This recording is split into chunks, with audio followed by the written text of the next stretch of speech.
YoMoney, leader français de la gestion d'épargne en ligne, présente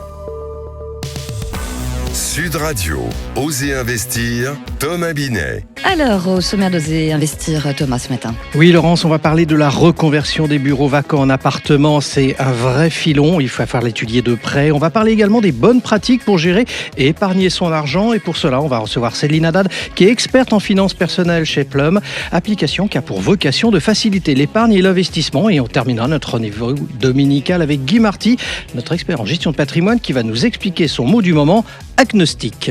Agnostique. Sud Radio, Osez investir, le conseil de la semaine. Alors Thomas, aujourd'hui on s'intéresse à une idée qui pourrait peut-être aider à résoudre la crise du logement en Ile-de-France, la reconversion de bureaux vacants en appartements, sachant que la région francilienne souffre d'un grand nombre de bureaux vides, notamment dans les zones comme la Défense et d'autres quartiers périphériques. Alors pourquoi d'ailleurs ces bureaux restent-ils inoccupés ? Eh bien parce que la pandémie de Covid qu'on a tous connue est passée par là et a profondément changé la manière dont les entreprises fonctionnent. Le télétravail évidemment a réduit la nécessité d'avoir de grands espaces de bureaux. Beaucoup de ces bâtiments sont désormais trop grands, mal situés ou mal adaptés d'ailleurs aux nouveaux besoins des entreprises. Mais de plus, l'évolution du marché immobilier a rendu ces espaces moins attractifs pour la location.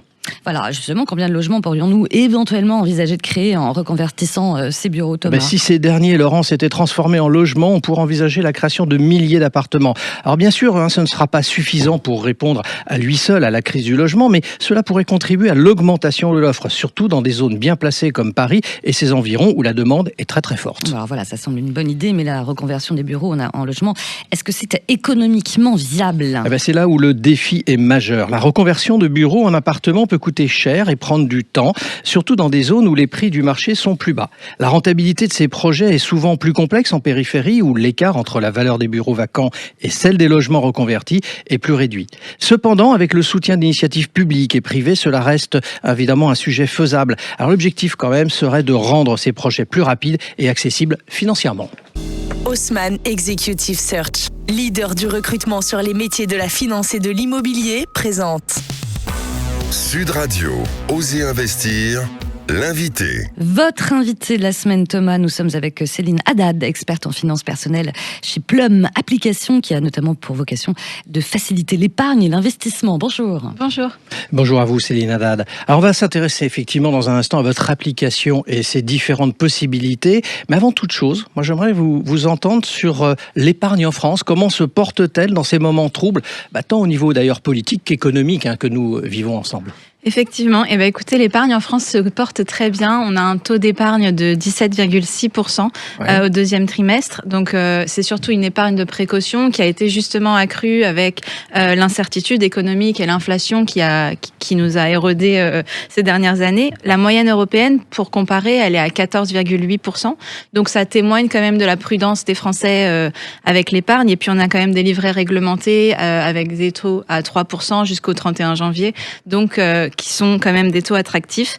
On est dans une période, là, après les fêtes, où on va commencer justement à réépargner avec le début d'année, à mettre en place de bonnes résolutions. Donc voilà, donc c'est un moment important. Ce que vous êtes en train de nous expliquer, c'est qu'en fonction d'un contexte, donc comme je l'évoquais, politique, économique très tendu, on ne va pas dire moins évidemment, les Français ont peur de cette situation, donc du coup ils font de l'épargne de précaution, c'est-à-dire ils mettent de l'argent de côté au cas où ça se passe mal. Exactement, c'est ça. C'est un petit bas de laine pour les coups durs.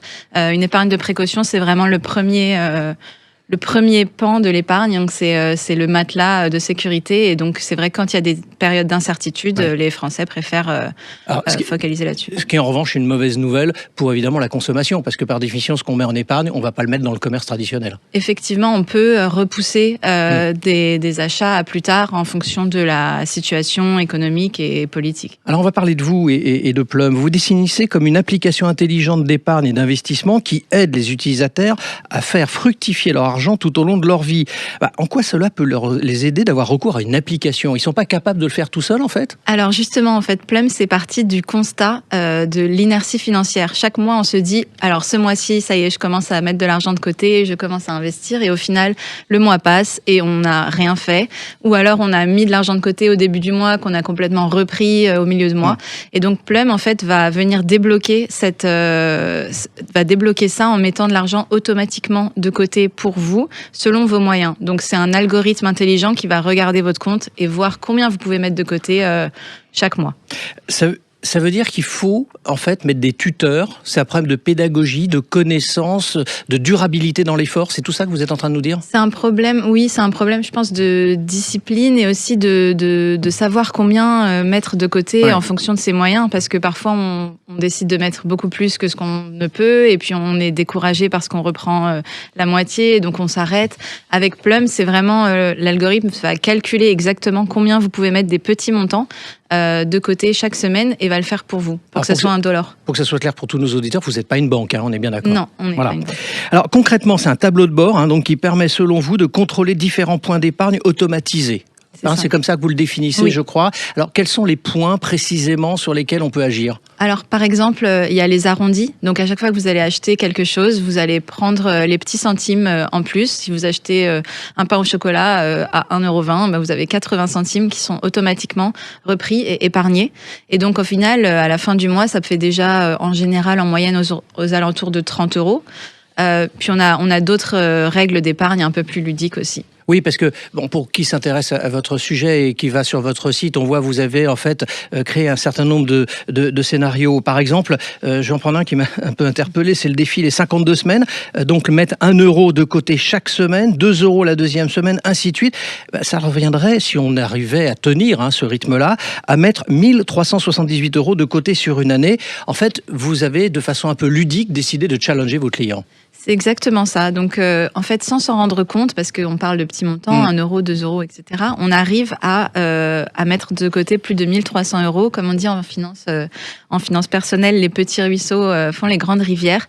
Et donc, il n'y a pas de petites économies. Alors, vous n'êtes pas arrêté là, parce que vous faites même Miss Météo sur votre application, parce que s'il pleut, on épargne. C'est ça votre raisonnement, en disant, comme il pleut, on ne sort pas, donc on ne dépense pas d'argent, et vous mettez un peu plus à chaque fois qu'il pleut. C'est ça, c'est l'idée ? C'est exactement ça. On peut décider du montant qu'on veut mettre quand il pleut, entre 1 et 5 €. Et au final, au lieu de boire un café en terrasse, on met cet argent dans ses économies. Et le défi du centime, on épargne 1 centime supplémentaire chaque jour pendant 1 an. C'est un peu dans l'esprit du croissant de pain au chocolat que vous évoquiez tout à l'heure. C'est bien ça. Ouais. C'est ça, et donc ça fait 667 € par an quand même.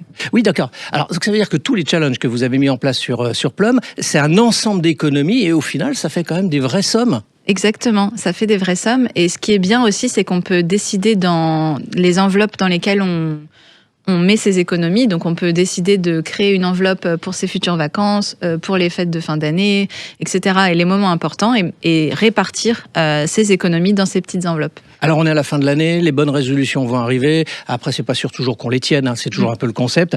Mais du coup, quelles seraient les bonnes résolutions ou une bonne résolution qui vous viendra à l'esprit qu'on pourrait donner à nos auditeurs pour bien économiser, bien épargner ? Alors, je pense que la bonne résolution, c'est de commencer petit, avec des petits montants automatiques pour vraiment se lancer et se motiver sur le long terme et justement ne pas abandonner quand ça devient trop accessible, difficile. Voilà, rester accessible. Exactement. Merci à vous. Merci. Merci beaucoup Céline Haddad. Plum à retenir pour cette nouvelle année. Sud Radio, Osez investir, le coin de l'expert. Et Thomas, comme d'habitude, nous sommes avec Guy Marty, notre consultant en gestion de patrimoine et fondateur de pierrepapier.fr. Oui, Laurence. Bonjour Laurence. Alors Guy, on arrive en cette fin d'année. Il y a un mot sur lequel vous souhaitiez donc attirer notre attention, comme toute l'année. D'ailleurs, vous nous avez attiré l'attention sur un certain nombre d'autres mots. Mais cette fois-ci, c'est le mot agnostique. Alors justement, il faut nous l'expliquer, mon cher Guy. Eh bien oui, agnostique, ça veut dire « je ne sais pas ». C'est la meilleure méthode pour réussir ses placements. Ah bah d'accord, vous êtes comme ça, vous. Bon, je crois que c'était le contraire, qu'il fallait savoir beaucoup de choses et en réalité pour bien investir son argent, le fait de ne rien savoir. Plus précisément, agnostique, cela consiste à décider que le savoir s'arrête là où est l'observation immédiate. Par conséquent, on connaît aujourd'hui, mais on ne connaît pas demain. Et donc, si on connaît le présent et pas l'avenir, eh bien, c'est une vieille théorie philosophique qui peut être très utile parce que regardez tout ce qui s'est passé en 2024. Tout ce qui s'est passé qui n'avait ni été attendu, ni même imaginé. Je pense qu'il faudra également être agnostique en 2025, sinon on aura des surprises. Alors, on va faire comment, justement Alors, d'abord, on est intelligent. Ensuite, on se dit, tiens, si je m'étais trompé. Vous savez, s'il se passe quelque chose d'inattendu, Ça donne toute son importance à une vraie, et je dis bien une vraie diversification. Bon, la bourse est formidable depuis quelques années.